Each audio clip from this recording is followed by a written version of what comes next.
Hey everyone, my name is Ocean, and today I have a short news video for you relating to update 1.4.2. If you're new to the channel, I make Hunt Showdown news, guides, and gameplay videos, so if that's something you're interested in, go ahead and hit that subscribe button. This update just hit the PC test servers, so be sure to hop in there and check out all the changes. This update is mostly based around minor changes and bug fixes, but will include quite a bit of new legendary content, as well as some existing trait reworks. So if you're interested in reading the full detailed patch notes, I'll put the link in the description for you. Also, for those who are curious about the release date, it will most likely hit PC live servers in about a week or two, and will most likely release for consoles in about a month's time, so probably near the end of August. But anyways, let's get into everything coming in update 1.4.2.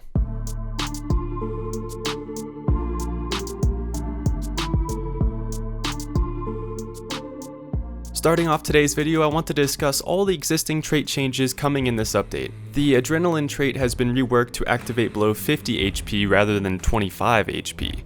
This change makes this trait a little more useful, as I'm sure people hit around 50 HP more often than 25 HP. The previous threshold of 25 HP seemed too low to be effective on a more consistent basis. Next, we have the Gator Legs trait. This change, in my opinion, will make a bigger difference to the gameplay overall. I feel that not many people used Gator Legs before, but now Gator Legs will allow you to walk and sprint faster in deep water, while also making less noise while crouched in water. Stamina consumption is still lower when going through water, and the overall loudness of the water effects have been reduced. The next change coming is to the Conduit trait. Before, Conduit used to only act as a health boost, giving you a total of 50 HP when grabbing the clue.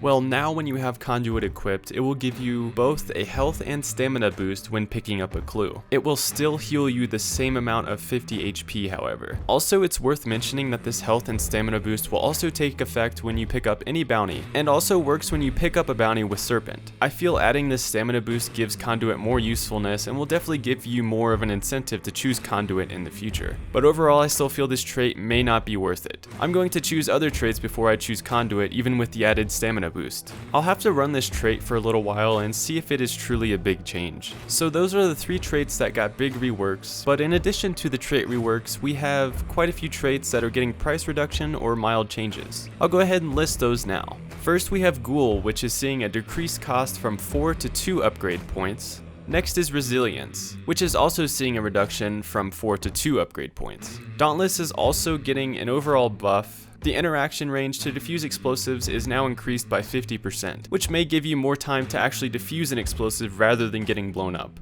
Next trait is Beast Face, which is seeing a reduction in cost from 5 to 3 trait points. And finally, we have the trait of Decoy Supply. Essentially, this rework will allow you to get more decoys and blank fires back from each supply crate, as well as 1 decoy fuse per crate. Overall, these changes aren't massive, but will hopefully give players more incentive to use these traits. But yeah, let me know what you think of these trait reworks down in the comments. Are you going to be considering using these traits more often, or are they still not going to be given priority over other traits? Next up, we have new legendary content. All of the following legendary skins can be unlocked through Blood Bonds and will not be paid DLC. Firstly, we have a new legendary first aid kit called Lemonier's Kit. When Hunt had its first Twitch Drops event, they introduced a new legendary skin for the med kit, which I really have been enjoying. So I'm glad they added a new skin for the med kit, as it is always something you bring with you. This med kit will unlock for 200 Blood Bonds. Next, we have a legendary Spyglass skin. This skin is called Steel Eye. Now, I personally don't use the Spyglass, but I'm glad to see they are expanding their legendary skins into the tool category now. This Spyglass skin will unlock for 200 Blood Bonds. Also for the tool category, we have a new skin for the Flare Pistol. This skin is called Rising Sun, which will unlock for 200 Blood Bonds. Next, we have a skin for the hand crossbow called Steel Sprung, and the skin will unlock for 400 Blood Bonds. Finally, we have the last legendary skin coming in this update. This skin is a trial reward for the Labelle 1886 Talon variant, called the Augur. So if you want to unlock this skin, you'll have to go through and complete some trials to unlock it, as you'll need 70 trial stars to unlock this skin.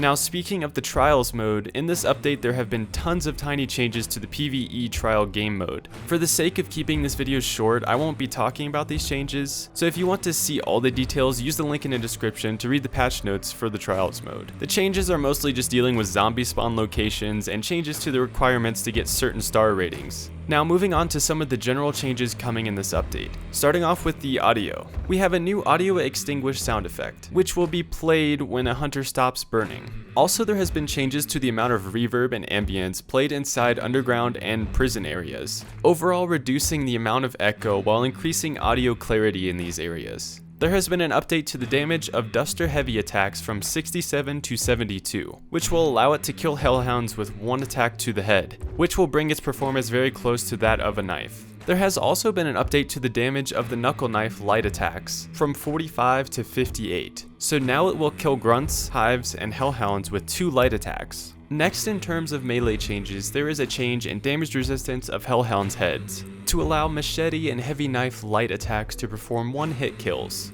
I believe this applies to the Hellhounds that have a metal cage on their head, which in the past would prevent any damage from melee when hitting them near their head. Next, we will see a slight nerf to the Frag Bomb. We see a reduction to the minimum damage at the edge of the explosion radius for the Frag Bomb. Also, there is an overall reduction in the effectiveness of the Frag Bomb explosion reaching targets behind cover. So with these changes, the Frag Bomb will not be killing you as easily when you take cover, which I believe is a good change just because it felt like the Frag Bomb before could kill you through walls even when you thought it wouldn't go through.